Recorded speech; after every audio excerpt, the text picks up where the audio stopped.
thank you again for organizing this talk, and it's very good to be back in Washington to see some familiar friends and faces. I started my career here at Georgetown University, so it's really always very good to come back to Washington. I would like to talk about this book that my co-author, Harpviken, who's the director of Creole, and I published just July. It came out in July officially, and then it's just been distributed now. This was a book that was supported by the Ministry of Foreign Affairs of Norway.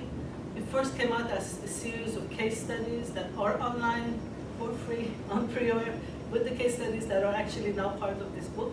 And then we made it into a book so that they could also, of course, made a lot of changes to it, introduction, conclusion, etc. The book is not a policy book, but I will come at the end with some policy implications, because I think we're in Washington and that's what we want to hear. What did, so what? But I did then produce, as the Perus talked about, these two policy papers, one about the implications of the post-lifting of the sanctions on Iran and its relationship with Afghanistan, the other one on this question of radicalization in Afghanistan and the regional responses to it. Those are much more policy papers. Now, I don't know, now that I've started late, how long do I have?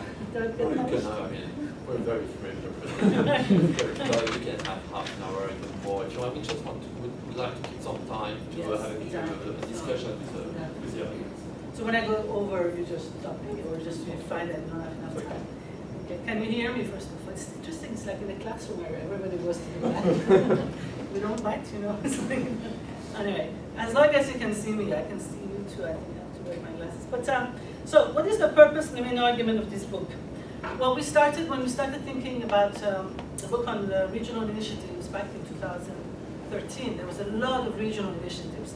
Everybody thought that, after AFPAC, which was a kind of a mini regional initiative, we need to involve Afghanistan in a bunch of different, starting with the Istanbul process, that the panacea, the solution to the problem of Afghanistan is going to be a regional approach. There was a lot of discussions about Afghanistan being the heart of Asia, and then the revival of the Silk Road, etc. Even today, the Indian president has said that Central Asia now is the bridge between North and South. President Shahrbanou keeps talking about Afghanistan being the corridor of East and West and North and South. So they're painting as if this country, Afghanistan, Central Asia being another story, is really the heart of a region, that it actually matters. And stability in that heart will bring stability all around it, and instability in that heart will bring pain all around it. With this type of assumption, which is a kind of a marketing gimmick, like you have to invest in our stability, otherwise we'll bite and you'll bite, and if actually you invest in our progress, you'll prosper as well. This has been the actual marketing gimmick. But as you all know, because I think you're the students of Central Asian Studies and other areas, Castle 1000, TAPI, all of these regional projects, the Silk Road, part of Asia, Istanbul process, all of this have come up against the wall. They've stalled, they have not really led to much progress. There have been a lot of problems with these regional initiatives. Now, we've always talked about the fact that the regional initiatives are problematic because of security, because because of the insecurity within Afghanistan makes Afghanistan being a hard difficult. There's been also a lot of discussions about the fact that there's not enough interest in investment in these regional projects, because Central Asia and Afghanistan are on periphery to global interests, so there's a little bit of a dearth of money. There's been also discussions about the lack of capacity of Afghanistan to hold the center together. So, and a lot of discussions about problems of borders. Basically, we thought, yes, all of these problems do exist, but there is also something else that's not been considered.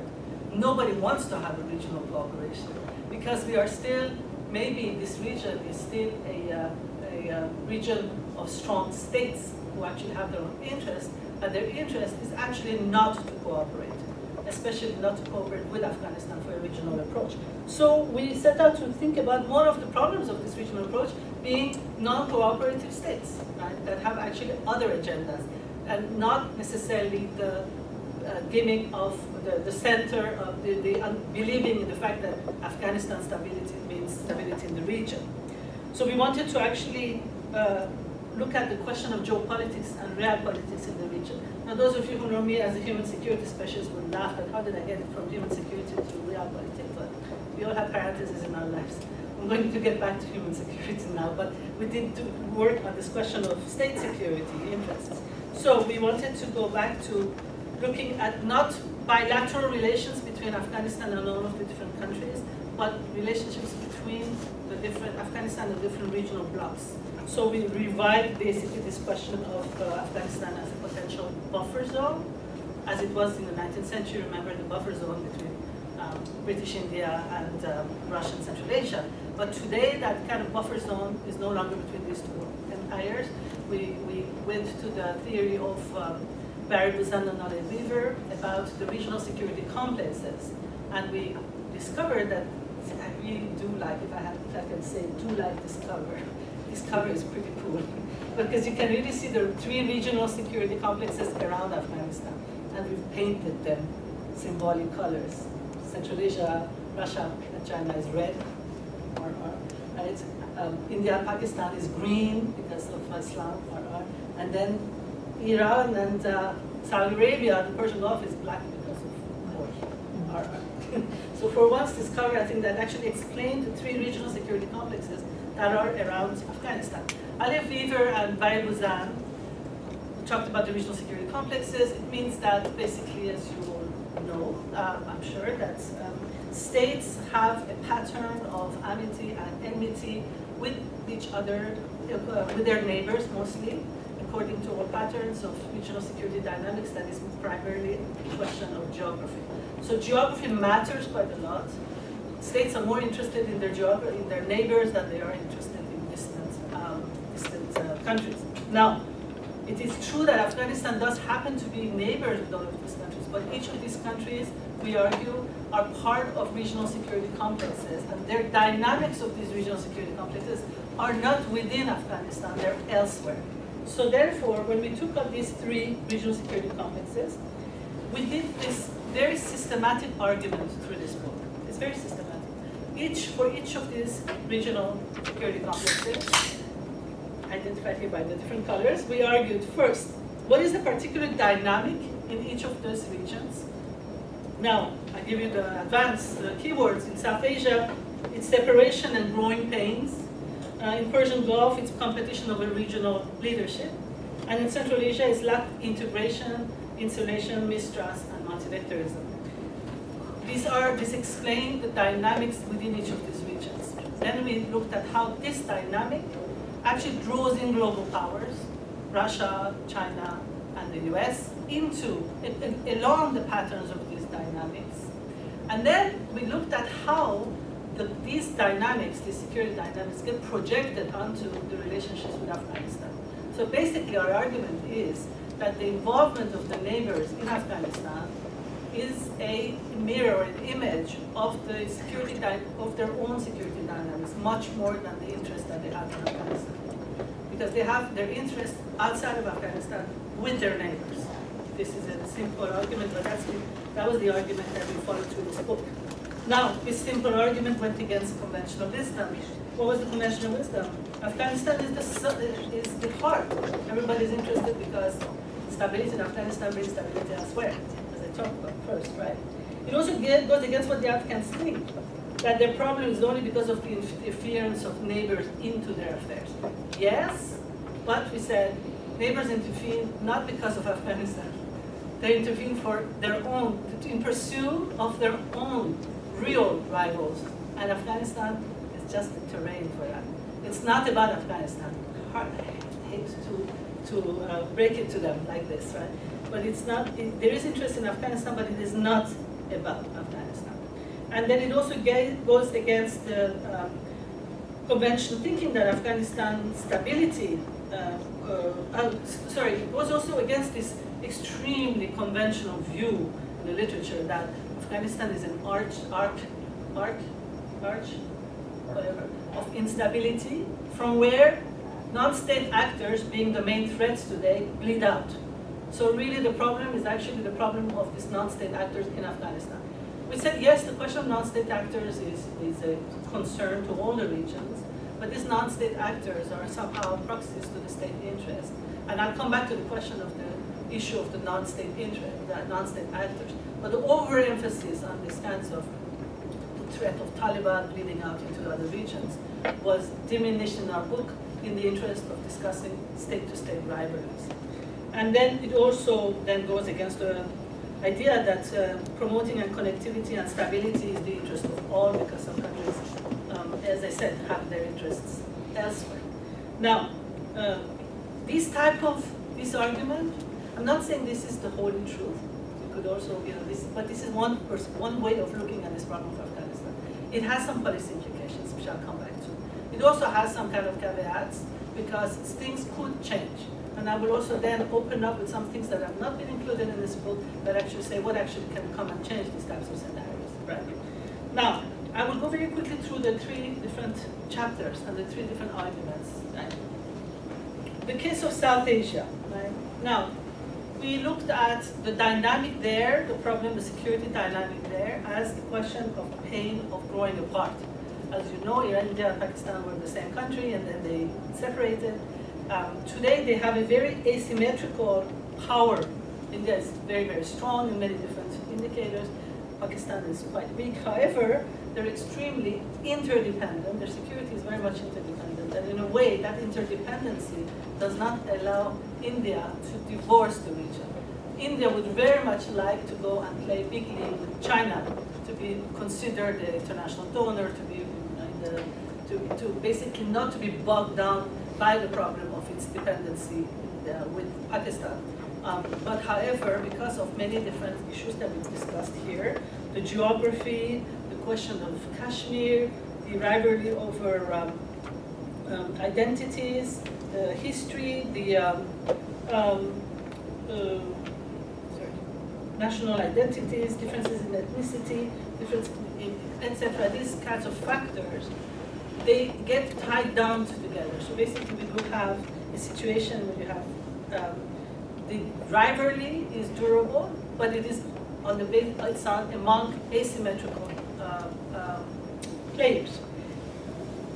Both India and Pakistan play with global powers, especially the US, by supporting by getting support from these countries according to their own lines of rivalry. And the US and other countries, and China and Russia, do actually play up that rivalry, sometimes supporting one and sometimes the other, fueling more of this rivalry. And more importantly, the question of the terrain of Afghanistan, basically Afghanistan, from this point of view, becomes a terrain for the proxy war between India and Pakistan. Now, of course, actually my colleague, my co-author, launched this book in Pakistan yesterday. I'm dying, 2 days ago, I'm dying to hear what the reaction of the Pakistani audience was. He has not responded since, I don't know. But in Dawn newspaper, there was an article which is extremely puzzling, and you should see that. I think they ate him, it should be over. But of course, they do not want to believe that, because the issue is Duran line, the non-recognition of the Duran line. The problem is between Pakistan and Afghanistan. Bringing in India into the picture is something that is not necessarily liked. The same way when we were doing our field work in India, every time we talked to any policymaker, the pattern was this: you want to talk to us about Pakistan? Why? Let's talk about China. Let's talk about our potential. And then after that introduction, 1.5 hours of bitching and nagging about Pakistan. So therefore, this is a thorn that actually brings down, bugs down the India. So it is actually. Now, on the terrain of Pakistan, in Afghanistan, of course, Pakistan wants to have influence over Afghanistan in order to maintain strategic depth against India, but also to maintain its current border, disputed Duran line, in order to crush aspirations for united Pashtunistan. The card that is being played by the Pakistanis is the security card and the potential influence that they may have over militants in Afghanistan, starting with the Taliban. But as you all know, Pakistani influence over the Afghan Taliban is quite waning, is that the word? Is actually diminishing. And the problem that actually Pakistan is having with the blowback reaction of its own militants is actually bringing down it's keeping Pakistan quite busy domestically. For India, engagement with Afghanistan is a way in order to play up its own card, its own added value. This is the economic might. India became a big donor, and then advertised quite a lot of support to education, infrastructure systems in Afghanistan, etc. However, it has to go looking for access to Afghanistan elsewhere because Pakistan blocks that access. So therefore, even in the economic might of India, Pakistan is a thorn in that. No, of course, this does not detract from the fact that India also has concerns about narcotics and militancy, etc. But the dynamics of Pakistan-India relationship gets played out because they block each other or they actually pursue each other with the militants within Afghanistan. Now, on the Persian Gulf, I will end with Central Asia because I think this group will be more, or I don't know, but on Central Asia. But I'll go with on Persian Gulf. The dynamic there is the competition for regional leadership between Iran and Saudi Arabia. The Persian Gulf that Barghousan was talking about used to also include Iraq, but Iraq has been neutralized and is no longer a kind of viable player in this. Now, whether ISIS as a non-state actor is a state player, that's to be seen. But the dynamics really in this region, is actually the aspiration for this regional leadership that both of them have. Iran, we talked about Iran as a rising power with hegemonic regional ambitions, which is using the conflict over nuclear capability to its own advantage. And Saudi Arabia sees itself as a regional ally and a leader of the Islamic world, which Iran contests. Both of them compete over oil production and prices. Both of them compete over the leadership of the Islamic world. Both of them play the ethnic, the sectarian card.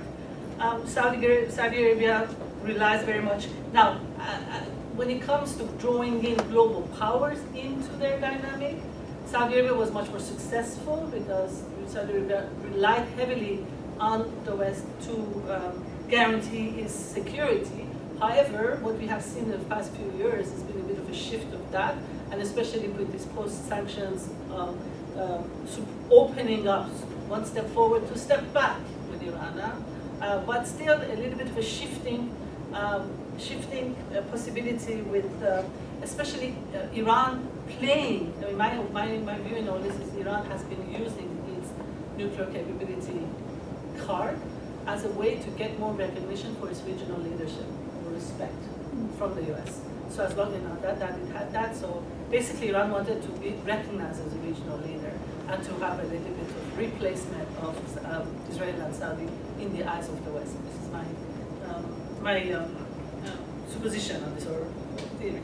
In terms of what happens in Afghanistan, we have a very good image of, you see the biggest, a very big Shiite mosque that's been built in Kabul, and then the time when we were preparing our paper on Iran, Saudi Arabia had also pledged very larger than the Shia mosque, a big Sunni Saudi-funded mosque. And so this physical rivalry between these two countries in the creation of these two mosques in Kabul was set the scene for this rivalry.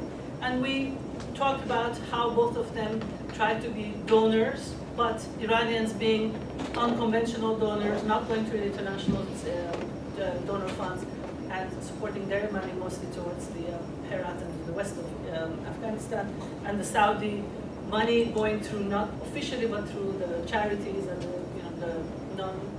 the Saudi elites, and not officially but still charity funds going from the Saudis to different groups. So we talked about how both of these countries try to influence politics within Afghanistan by both of them trying to opening up to the Taliban. And for the Iranians to go towards the Taliban was a big thing because, as you remember, the Taliban killed the Iranian diplomats in Mazar a few years ago. But we saw less opening up of the Saudis to the non-Pashtun Tajiks in Afghanistan. But in terms of the security, Saudi influence over the Taliban is the card that Saudi Arabia has been playing, and Iran has not been playing enough, but has been playing its influence over the Shiite groups, but it has made openings to the Taliban, and if Iran has the potential to come up as a force against radicalization, that is a question mark. Right? Now, the chapter on Central Asia, the dynamic there, what is the dynamic there? The dynamic there is the mistrust and the lack of regional cooperation, let alone integration. Remember, a few years ago, we wrote up about regional integration. Now we don't even want to have, now we will hold our breath if we can get regional cooperation. I've personally worked on this question of counterterrorism in Central Asia since 2010, and a lot of nice words, but tangible cooperation between the five, no. When it comes to involvement of CSTO, CSCO, NATO, etc., a bit better, but cooperation between the Central Asian countries is not there. Despite the common threats, the borders, the narcotics, the radicalization, the regime's instability, there's huge amounts of possibility or need for more cooperation, but they all prefer bilateral relations with each other and with others, including with the global powers. Now, the tendency to go bilateral as opposed to regional or multilateral has actually led to this multi-vector strategy with the donors, each of them going. It's very interesting how, for example, Uzbekistan, as you all know, may not have joined this or come out of CSTO, but has security relations with Russia. So therefore, we're having a lot of, the countries are actually very much strategically interested in bilateral relations. And we explain that tendency to a lot of different things. The rivalry among stronger and weaker countries and their allies, like Uzbekistan and Turkmenistan being the stronger ones than the others, and Kazakhstan not playing in a Central Asian game. Squid natural resource distributions, fear of loss of sovereignty, mistrust in the capacity of each other, dependency in terms of the water energy swaps, making more mistrust in terms of cooperation, etc. It's a number of different factors that actually does not allow this kind of trust for regional integration. Now, when it comes to the relationship between global powers and Central Asian countries, this type of tendency towards bilateralism as opposed to regionalism, de facto, despite the declarations, etc., is actually very much seen both with China, with Russia, and with the US. So you can actually go and see how much bilateralism tendencies there are for all three of them. And then when there are even projects that are supposed to bring in a few of the Central Asian countries together, there's always a stall, and that has to do also with the rivalry that they have themselves according to their own power relations. Now, CASA 1000, this is more updated than this book, but is that true that now it's becoming a Tajik-Pakistani project because Kyrgyzstan has not been able to provide enough supply and then Afghanistan, according to the Pakistani press, has withdrawn of its shares. So now TAPI has become purely, again, so it's basically when there was supposed to be Kyrgyzstan and Tajikistan providing secure electricity, now it's mostly Tajikistan. The kind of, how this lack of cooperation gets projected onto the terrain of Afghanistan is bilateralism at the expense of regional approach. There is no regional approach to Afghanistan, despite, again, this question of need for border control and militancy and narcotics and trafficking, etc. But because of the competition, there's quite a lot of bilateral initiatives. Electricity to northern Afghanistan, Turkmenistan is on it, Uzbekistan is on it, Tajikistan is on it. Let's see who actually provides, but basically, and when there are initiatives trying to be either to the World Bank, to ADB, this CASA, or this other, to TAPI, there's always a stallman. There's also, for example, another example is this question of the Tajikistan, Turkmenistan, Afghanistan railroad that's supposed to be connecting the north. Again, from what I've read, the Tajiks have gone ahead and done some bilateral relations with the Afghans and not told the Turkmen about it. The about, and then so it has actually angered also the Turks. So you actually have a lot of examples of lack of trilateral or multilateral cooperation on Afghanistan. The Central Asian countries see Afghanistan as both fire and market. In terms of a fire, it is supposed to be, again, bringing cooperation. It should make them cooperate more because of the fear of spillover, but they're more concerned about their state sovereignty, their borders, and their capacities, especially vis-a-vis each other, than actually so at the expense of not cooperating regionally, bilaterally, again, on this question. When it comes to the market view of Afghanistan, competition sets in. Would it be us or would it be our rivals in the region? So whether fire or market does not induce much cooperation among Central Asians when it comes to Afghanistan. Now, what about implications for all of these approaches, right? Implications, the final chapter, I'm not sure you'll be very satisfied about the implications because what can change? Let me tell you about what I think could be the implications. There's a lot of initiatives from the outside trying to induce cooperation in this region. That's not going to work as long as the interest of the states is not recognized. Does that mean that we need to first solve the question of Kashmir before we can actually solve Afghanistan? Yes and no. But the question of Kashmir still has to always be, it's not just the Kashmiri question, it's also this growing rivalry and the blockages that Pakistan does with India on the economic that actually needs to be taken into consideration. So one of the big recommendations coming up from a group like this is actually we have to work more on solving this regional dynamics within those different regional security complexes, as opposed to trying to push Afghanistan as the center that can actually hold by ignoring these other interests. Right? All these countries, except for Central Asian countries, see themselves as part of the solution for the stability, legitimacy, and relevance. Iran, Pakistan, all of them think that we have to go through these countries in order to have stability for Afghanistan. But again, they're proposing themselves individually and in a zero-sum manner, not again not collectively. The implication is neighborly interference of the Afghan conflict is best resolved by resolving tensions within each of the surrounding regions. So it's important to create more cooperation within the three regions that surround it instead of regional cooperation or supporting more bilateral initiatives. Now, Afghanistan what can Afghanistan do? Afghanistan could, Afghanistan wants to either ignore that the interests are actually elsewhere, or pretend that it can actually bypass all of them and then bring some kind of incentive to diffuse this tension. However, the problem with Afghanistan is this lack of capacity, the problem of legitimacy of its government today, especially the very fact that security interests are elsewhere, and this impossibility to hold this neutrality. In this case scenario, then Afghanistan needs to be a neutral player. This is what a lot of these countries of the region are asking for, this neutrality of Afghanistan, the principle of good neighborly, etc. However, as long as there are foreign troops in Afghanistan, the question of neutrality of Afghanistan is always under question. So therefore, this implication is also a big problem for what can Afghanistan do.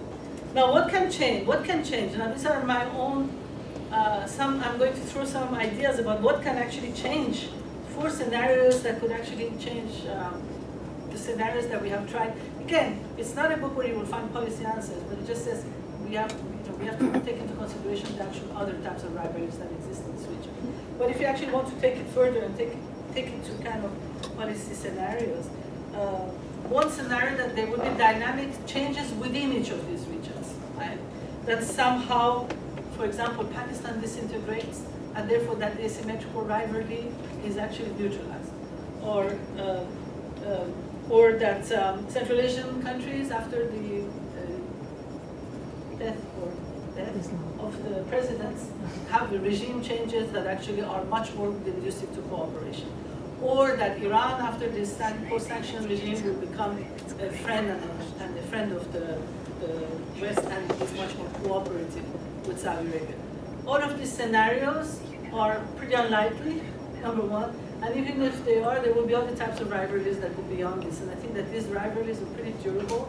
They don't have to do with the actual status of the regimes in place. They have to do with geography, with history, with all of that. So therefore, I think that this scenario, that the actual rivalries will change, basically is very difficult. So actually, I am going against my own first recommendation that these types of, those rivalries need to be solved before we can solve the problem of Afghanistan. But those rivalries cannot be solved. So therefore, we kind of catch-22 situation.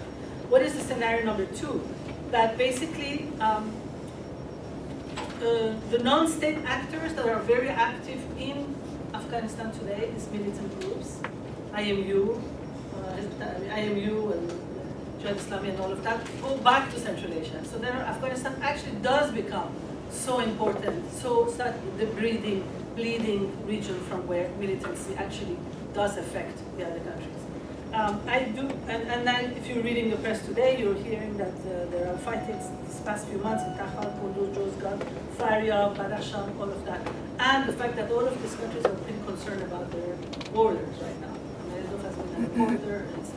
However, I think that what's interesting is that you will have more of a tendency of Central Asians going in than militants coming out from Afghanistan to Central Asia. I think that still these states are pretty strong states. The borders are strong, the national security apparatus is strong. They take this question of these stopping the non-state actors quite strongly, although we're seeing more and more of these terrorist attacks. But I do believe that that is a scenario that may not happen. The next scenario would happen much more possibly. I mean, the other scenario is that actually it's not that Afghanistan becomes regional. Afghanistan goes global with its militants. Now, as I said, IMU, for example, is more active in Afghanistan. I've always been saying IMU is not interested in going back to Central Asia. IMU has been training Pakistan to go global. So now that this Khorasan province has actually come, this is the opportunity to take the fight not back to the region of Central Asia, but take it globally. And then when this global factor is brought in, it involves some kind of dynamics from another region, the Middle East, that actually over which these countries have very little say. And therefore that it actually brings in another scenario of this question of the ISIS. If Afghanistan becomes the stronghold of the second front of ISIS. However, I don't think, and you can tell me what you think, I don't think it's realistic to believe that this transnational caliphate is going to actually become real. I think it's another boogeyman to scare and also or to get incentives for aid and support and crackdown, etc. But actually, whether Afghanistan will become global threat is not. I don't think that that's the case in this situation. Scenario 4 is the last one that I want to introduce to this discussion, is the China factor. The China factor is quite bumpy. We have a bit of discussion on China here, but since this book was finished and also just recently, we see more and more involvement of China as a bulldozer in all of our 3 regions, bilaterally, regionally, and globally. As we speak, there's a cargo train going from Beijing to Terminus to Kabul, right? And using all the railroads that the Central Asians have been actually building and fighting over bridges and railroads, etc. So China comes in and takes advantage. China is extremely smart because it's a constant play in all of the 3 regions, and it actually tries to influence all the regions simultaneously, not just economically, but also security-wise in all 3 regions. It's the only global power here that not just an economic player, Central Asia, money, but it's also more and more of a security guarantor. Now, the implications of the Bishkek attack a couple of days ago would be that you will see China coming in without shame on this question of security. And already they're having defense contracts with Turkmenistan. The Chinese were in Iran about months ago talking about counterterrorism. They're basically actually with Pakistan, with Iran, with China, with India, with Central Asian countries individually, all of them, they're actually extremely active both in terms of security and economics. Now, the summer, as you know, that and China is supporting mediation on the Afghan problem with the US through this quadrilateral group, but it's also creating another quadrilateral group that was created by Beijing this summer, cooperation coordination mechanism in Afghanistan, Pakistan, China, and Tajikistan, to bring together Afghanistan, Pakistan, and China, and Tajikistan is now. It's China is also able to engage bilaterally and regionally through its SCO. Does that mean that it is actually going to come and explode this model? No, and I think China is actually coming with all of the same types of hopes for regional cooperation, the One Belt, One Road, etc., with all of these quadrilaterals, etc. However, China backs it up with a lot of bilateral cooperation because they realize that there is no interest in this kind of regional.